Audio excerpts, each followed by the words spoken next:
AOT No Requiem Part 2 is finally here and I'm so happy about it because I really wanted to know what happened. But मुझे तो पहले लगा था कि ये भूल गए हैं कि पार्ट 2 भी बनाना है, पार्ट 3 भी बना रहा है, महीना हो गया आया ही नहीं. बट मुझे पता चला कि ये 4-5 दिन पहले ही आ गया है, पर मुझे तो आज ही इसकी इन्फॉर्मेशन मिली. पार्ट 1 में क्या हुआ था, पहली बात तो डिस्क्लेमर कि मैं इसका ब्रेक डाउन नहीं करूँगी चैप्टर का, because it's on the website, you can just go read it. बहुत ही सिंपल इंग्लिश, बहुत ही ज़्यादा सिंपल एनिमेशन कह रही हूँ, मांगा स्टाइल, आर्ट काफ़ी सब सही है. तो फर्स्ट चैप्टर कहाँ पे ख़त्म हुआ था, जब छोटा एरन और बड़ा एरन बात करता है फ्रीडम की. Yes, freedom is the thing that we want, और ऑब्वियसली AOTC के बारे में चला आ रहा है स्टार्टिंग से. तो इस चैप्टर में 2 बहुत बड़ी बातें हुई हैं, जिसमें से कि एक तो कुछ ज़्यादा ही बड़ी, और वो है Historia guys. Historia and Eren, oh my god. Like पहले मुझे लगता है कि कुछ लोगों ने एक्सपेक्ट किया था ये, जब ईसायामा वाली मांगा हम पढ़ रहे थे उसके स्टाइल की, तब कुछ लोगों ने सोचा था कि शायद एरन और हिस्टोरिया का कुछ हो जाए, और कुछ लोग होप भी कर रहे थे शायद हिस्टोरिया और एरन एक रिलेशनशिप में है.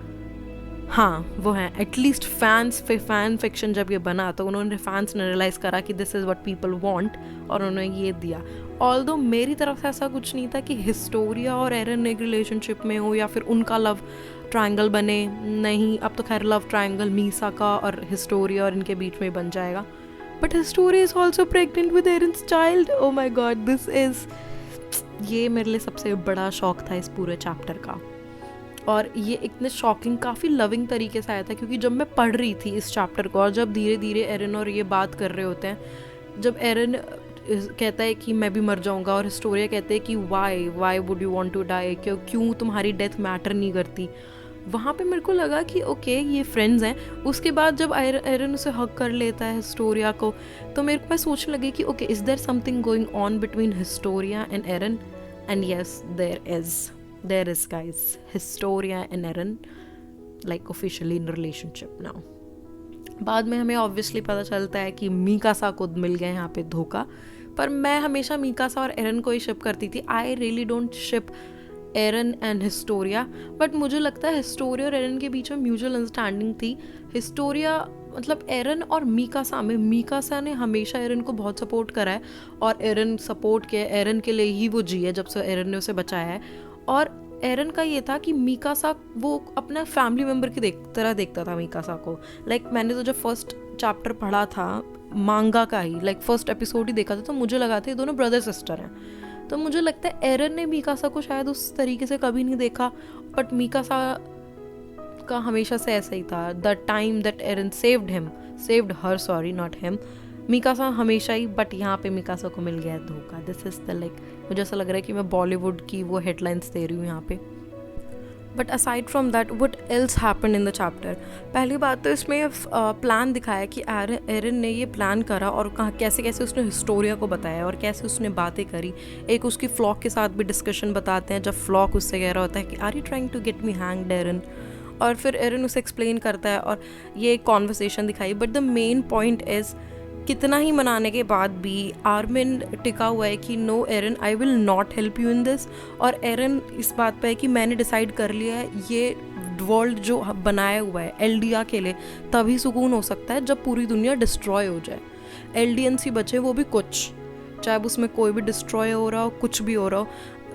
यहाँ पे आर्मिन इसी बात पे टिका हुआ है कि वो भी ह्यूमंस हैं, हम भी ह्यूमंस हैं, ये बात करके चीज़ें सुलझाई जा सकती हैं, बात करके ये हो सकता है, वो हो सकता है, बैठे तो सही.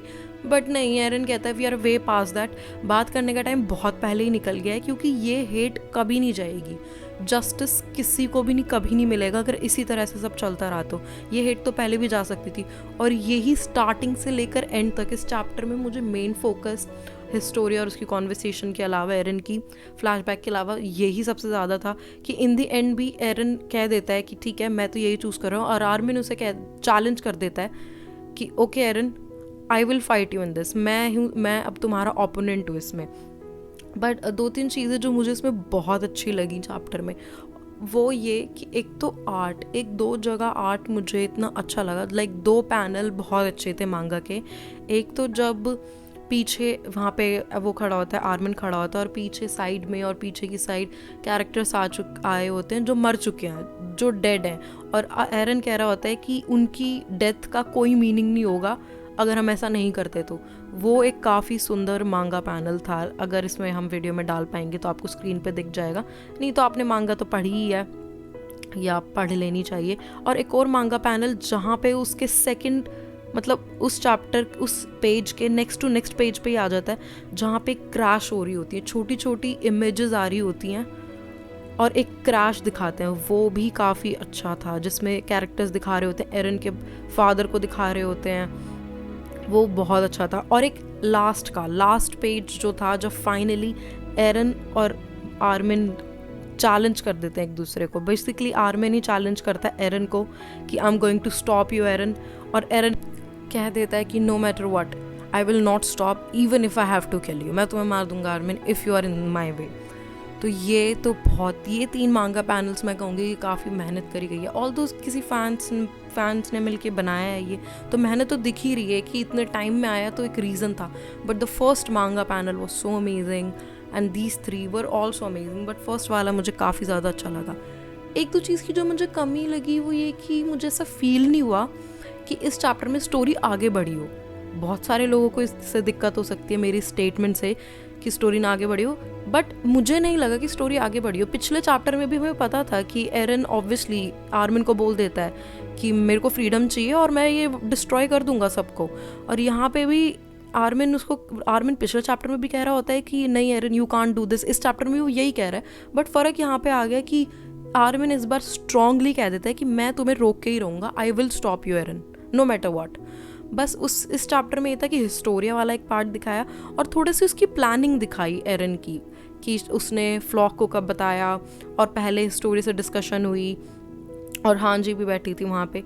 बस यही, बस उसके अलावा मुझे लगा ही नहीं कि स्टोरी आगे बढ़ी हो, क्योंकि मैं सच में बहुत कुछ एक्सपेक्ट कर रही थी इस चैप्टर से। मुझे लगा था इस चैप्टर में मुझे पता चल जाएगा कि फ़ैन फिक्शंस ये जो है ये किस डायरेक्शन में जा रहा है। ऑल द डायरेक्शन तो मुझे पता है, बट किस तरह से एंड होगा, क्योंकि जैसे कि इसेयामा की एंडिंग से काफ़ी लोग सेटिस्फाइड नहीं है। मेरे को इतनी बुरी तो नहीं लगी, जैसे मैंने अपनी वीडियो में प्रीवियसली बताया, लिंक आपको डिस्क्रिप्शन बॉक्स में मिल जाएगा उसका। बट थोड़ी बहुत चीज़ें रह गई थी उसमें। मुझे लगा था कि वो इसमें एक्सप्लेन हो जाएंगी। फर्स्ट चैप्टर मुझे बहुत अच्छा लगा, मैं ये नहीं कह रही मुझे सेकंड चैप्टर अच्छा नहीं लगा, सेकंड चैप्टर भी अच्छा था, बट स्टोरी आगे नहीं बढ़ी। मुझे पता नहीं चला कि जो नेक्स्ट पार्ट है उसमें क्या दिखाएंगे। मतलब स्टोरी यहाँ पे चल जानी चाहिए थी आगे, एक फाइटिंग सीन दिखा देना चाहिए था कि एरन ने अपना काम आगे शुरू कर दिया है, बट अभी भी सिर्फ बातें ही चल रही हैं। तो शायद ये मेरे लिए थोड़ा सा डिसअपॉइंटमेंट था। बाकी इन्होंने म्यूज़िक भी दिया हुआ अपनी वेबसाइट पे, go listen to that. Website का description you can get in the description box. Apart from that the chapter was nice, art style वगैरह तो बहुत अच्छा है। ऑल द स्टोरी थोड़ी आगे बढ़ जाती, पता चल जाता कि एक्चुअली में क्या हो रहा है। ये तो हमें पिछले चैप्टर में भी पता था जो इस चैप्टर में बातें हुई हैं। तो मेन हाईलाइट्स इस चैप्टर की हिस्टोरिया और एरन ही है। उसके बाद आ जाते हैं कि आर्मिन फाइनली चैलेंज कर देता है और बस एरन के प्लान्स बता देता है कि उसने फ्लॉक से भी बात करी थी, और काफ़ी स्ट्रॉन्ग डायलॉग्स हैं इस चैप्टर में। And now I am ईगरली waiting for the part 3, क्योंकि पार्ट 3 में मैं काफ़ी कुछ एक्सपेक्ट कर रही हूँ। मैं पार्ट 3 में actual fight, actual thing, decision making मैं एक्सपेक्ट कर रही हूँ। ऑल्दो ये मैंने पार्ट 1 के एंड में भी कहा था। But that is it from my side. और मुझे कमेंट सेक्शन में बताओ कि तुम्हें क्या अच्छा लगा इस चैप्टर में, और कुछ चीज़ें मैंने मिस कर दी उन हाईलाइट्स के अलावा। तो let me know in the comment section what do you think what's gonna happen next. ये सबसे ज़्यादा इंटरेस्टिंग है, मैं यही डिस्कस करती रहती हूँ कि आगे क्या होगा, फैंस आगे क्या करेंगे। And whoever is making this manga, जितने भी लोग बैठ के बना रहे हैं, good work guys, you are doing a great job. We want more AOT, हमें और अटैक ऑन टाइटन चाहिए अपनी लाइफ में। We don't want it to end, we want an alternate ending. तब तक के लिए peace out, meet you in the next video.